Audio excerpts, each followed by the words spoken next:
निरंजन अलख निरंजन हो अलख निरंजन।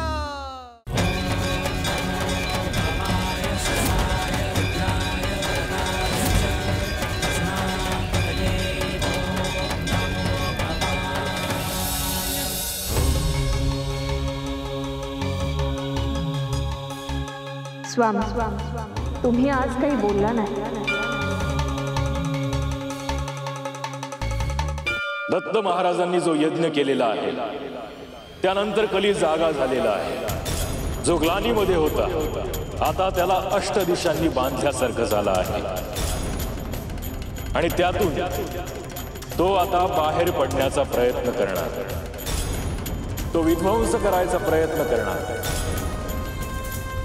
ह्यावर एक कायमस्वरूपी उपाय शोधला पाहिजे, कारण कलीचा सोक्ष मोक्ष लावण्याची वेळ आली आहे स्वामी।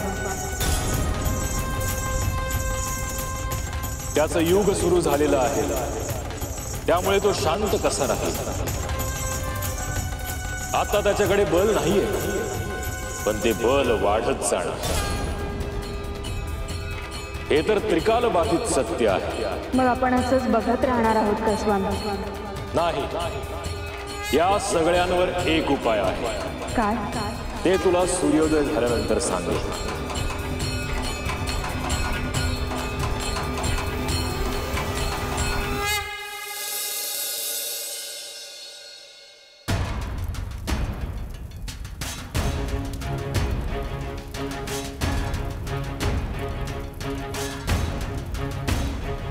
शुभम भवतु शुभम भवतु शुभम भवतु शुभम भवतु। कलीला थांबवण्यासाठी आपण जो यज्ञ केला त्याचे काय फळ दिसते आहे?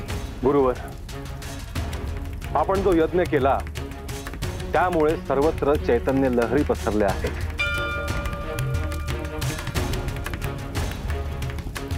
परंतु आपल्याला सतर्क राहावं लागेल।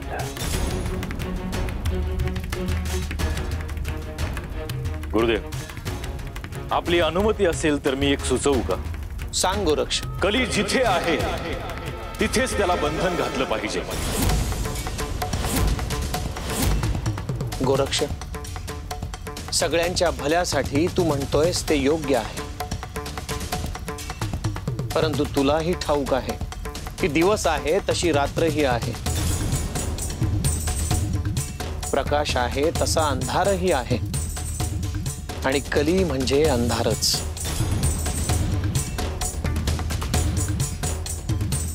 गुरुदेव, मग काय मार्ग आहे? सगळीकडे मनुष्याने स्वतःचे तेज इतके वाढवायचे की कली त्यांच्यापासून दूर जाईल।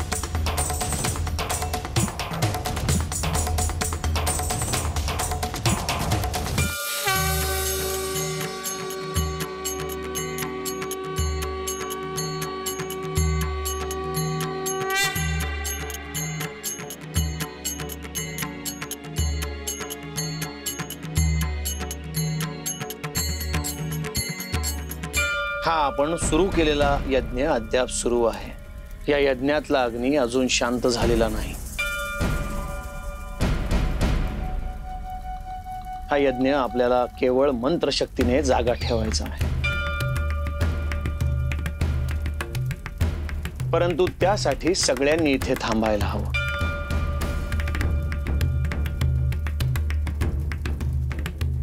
गुरुदेव, या अग्नीला तिन्ही वेळेला महानैवेद्य द्यायचा असेल तर कोणाला तरी भिक्षेसाठी जावं लागेल।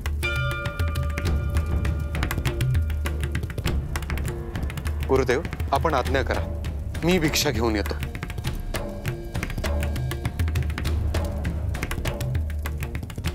भिक्षेसाठी गोरक्ष जाईल।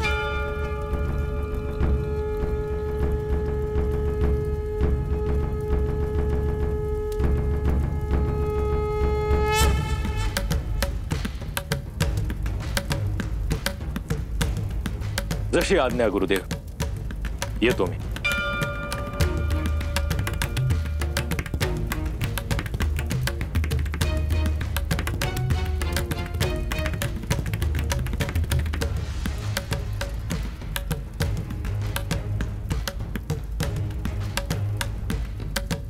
देवा, भिक्षाच आणायची तर आम्ही बी गेलो असतो की. तेवढ्यासाठी गोरक्षनाथासनी जायला लागतं म्हणजे. मीही भिक्षेसाठी गेलो असतो. गुरुदेवांनी गोरक्षला सांगितलं आहे त्यामागे निश्चितच काहीतरी कारण असणार.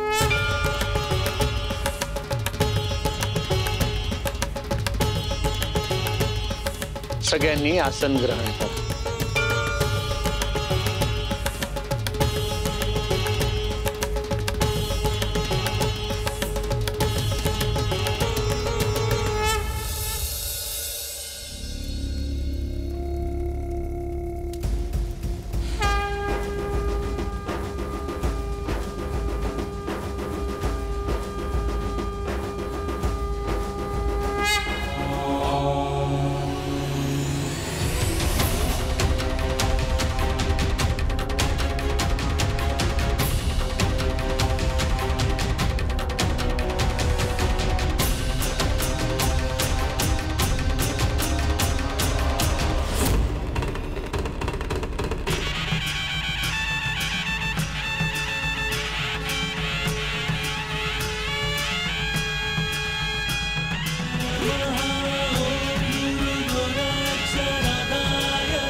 शुभम भवतु शुभम भवतु शुभम भवतु.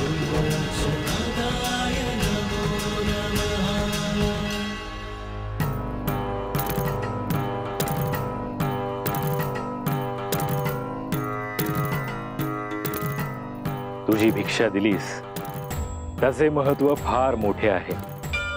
आमचं भाग्य आहे तुम्ही आलात. माझी तर लई इच्छा आहे. मी स्वयंपाक करते, तुम्ही थांबा आणि जेवून जा. नाही, नियम आहेत. कोणाच्या घरी जेवता येणार नाही. माई, तुझी भिक्षा दिलीस ती पुरेशी आहे. त्याचे महत्व असे आहे की जो अखंड यज्ञ सुरू आहे त्यात अग्नीला नैवेद्य अर्पण होणार आणि तो नैवेद्य तू दिलेल्या पिठातून तयार होणार. लय मोठं नशीब आहे बघा माझं. देवा, माझ्या दाराला बी तुमचे पाय लागू द्या की. ठीक आहे, तुझ्याकडेही येतो. चला.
कली आव्हान देतो आहे. त्याला याआधी कित्येक वेळा पराभूत केलं तरीही त्याचा स्वभाव बदलणार नाही. त्याच्या हसण्याचा दर्प मला येतो आहे. त्याच्या मनातल्या विभत्स क्रूर कल्पना मला ठाऊक आहेत. कली, मी तुला इतक्या सहज जिंकू देणार नाही.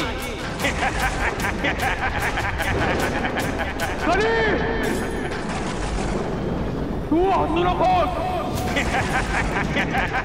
तुला बांधून ठेवायला मला वेळ लागणार नाही. फक्त गुरु आज्ञा नाही म्हणून मी शांत आहे.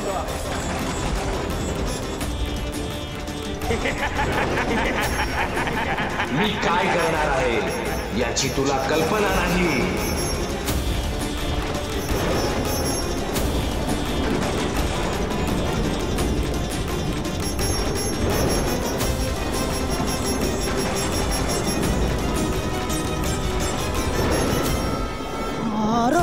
अरे याच्या आधी असं झालं नव्हतं. आता तर पावसाचं बी दिसत नाही. होय ना, हे काहीतरी भलतच दिसतं या. ते गोरक्षनाथ म्हणलं होतं काहीतरी यज्ञ करावं लागल, नैवेद्य दाखवावं लागल. तसंच काहीतरी आहे म्हणावं. नाही, नाच करतेल ते भल्यासाठी करतेल, समद्यांच्या कल्याणासाठी करतेल. हे काहीतरी वेगळंच आहे. मला तर राक्षस कसं दिसतो तसं काळं ढग दिसायला लागलं.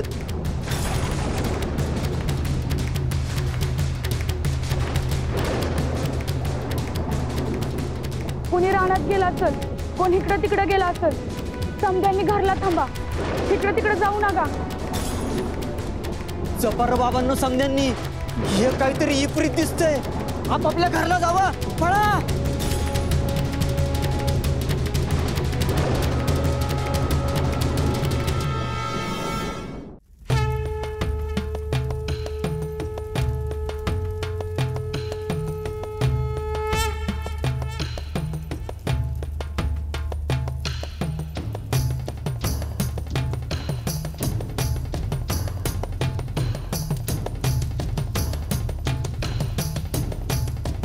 गुरुदेव, मी भिक्षा घेऊन आलो आहे.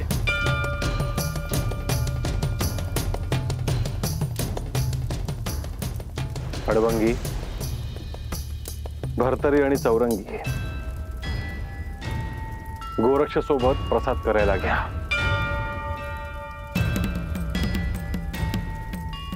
जशी आज्ञा गुरुदेव.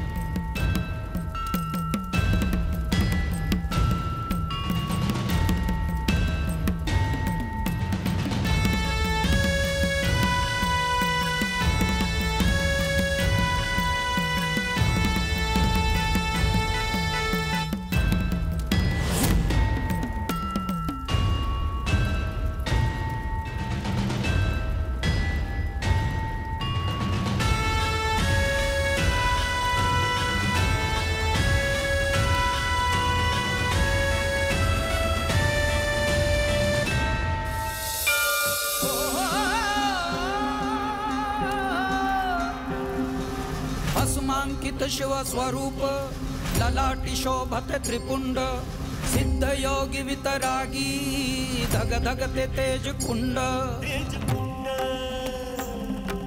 सज्जनासी संजीवन दुरितांचे निर्दालन जगदोद्धारास्तव जणू प्रकटति नव नारायण सृष्टीच्या स्पंदनात काळाच्या मंथनात यज्ञात प्रसाद देऊयात. एक नाद व्यापुनी त्रिभुवन अलख निरंजन अलख निरंजन अलख निरंजन हो अलख निरंजन अलख निरंजन अलख निरंजन हो ओम नमः अलख निरंजन अलख निरंजन अलख निरंजन हो अलख निरंजन अलख निरंजन अलख निरंजन हो अलख निरंजन.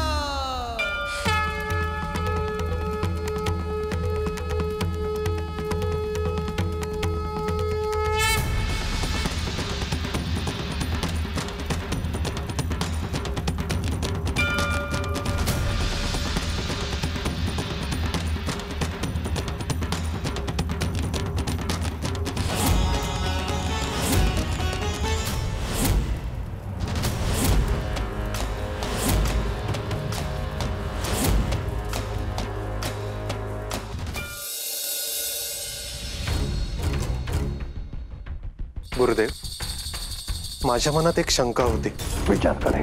परंतु त्यामुळे माझ्याकडून सद्गुरूंची निंदा तर होणार नाही ना? ते पाप मला नकोय गुरुदेव. श्री दत्त प्रभू जो यज्ञ करत आहे त्याबद्दल तुझ्या मनात शंका आहे का? होय गुरुदेव. कलीला थांबवण्यासाठी जे प्रयत्न केले जात आहेत ते पुरेसे नाहीत असं मला वाटतं. सद्गुरू करत असलेल्या कार्याविषयी मला शंका नाही गुरुदेव. तू म्हणतोयस ते काही अंशी बरोबर आहे का नाही, परंतु लक्षात ठेव, श्री दत्त प्रभू म्हणजे साक्षात परमेश्वर आहेत. त्यांना ही वस्तुस्थिती समजते, परंतु त्यांनी थेट ब्रह्मास्त्र नाही काढलं. हा पहिला प्रयत्न आहे का नाही? कली म्हणजे साधी गोष्ट नाहीये, अतिशय भयंकर स्वरूप आहे ते.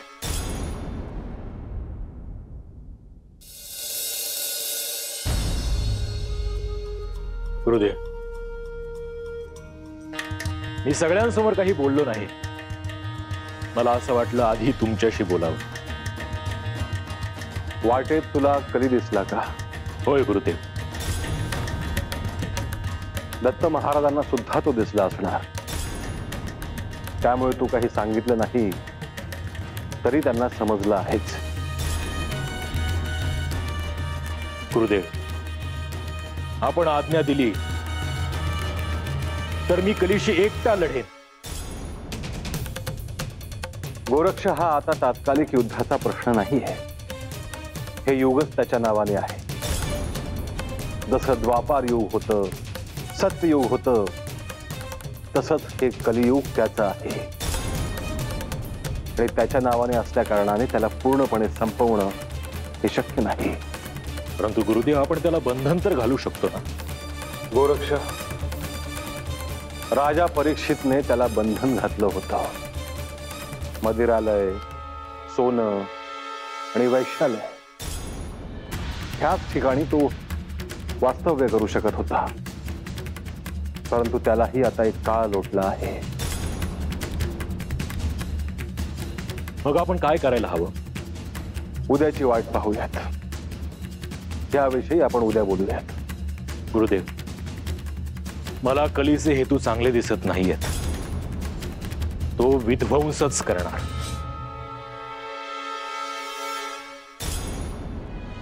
कलीला बंधन घालायची तर त्याला एकमेव पर्याय आहे, म्हणजे कालभैरव. कालभैरवच कलीला थांबवू शकतो. परंतु कालभैरव तर निद्रेत आहे, त्याला जागवणं सोपं नाही. नाथांना सांगून त्याला निद्रेतून जाग करावं लागेल.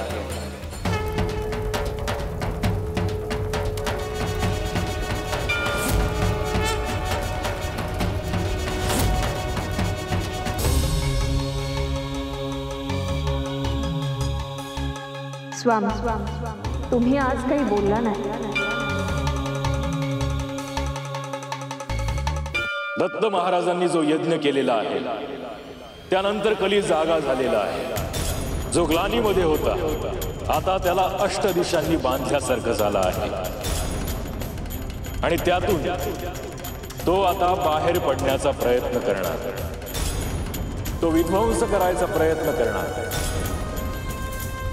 ह्यावर एक कायमस्वरूपी उपाय शोधला पाहिजे, कारण कलीचा सोक्ष मोक्ष लावण्याची वेळ आली आहे. स्वामी, त्याचं युग सुरू झालेलं आहे, त्यामुळे तो शांत कसा राहील? आता त्याच्याकडे बल नाहीये, पण ते बल वाढत जाणार. हे तर त्रिकाल बाधित सत्य आहे. मग आपण असंच बघत राहणार आहोत का स्वामी? नाही, या सगळ्यांवर एक उपाय आहे. काय? ते तुला सूर्योदय झाल्यानंतर सांगेल.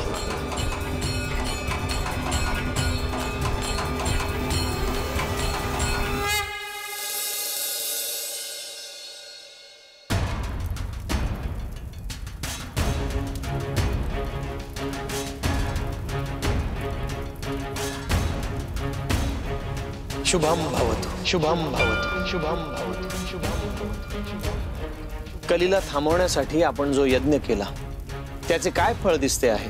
गुरुवर, आपण जो यज्ञ केला त्यामुळे सर्वत्र चैतन्य लहरी पसरल्या आहेत.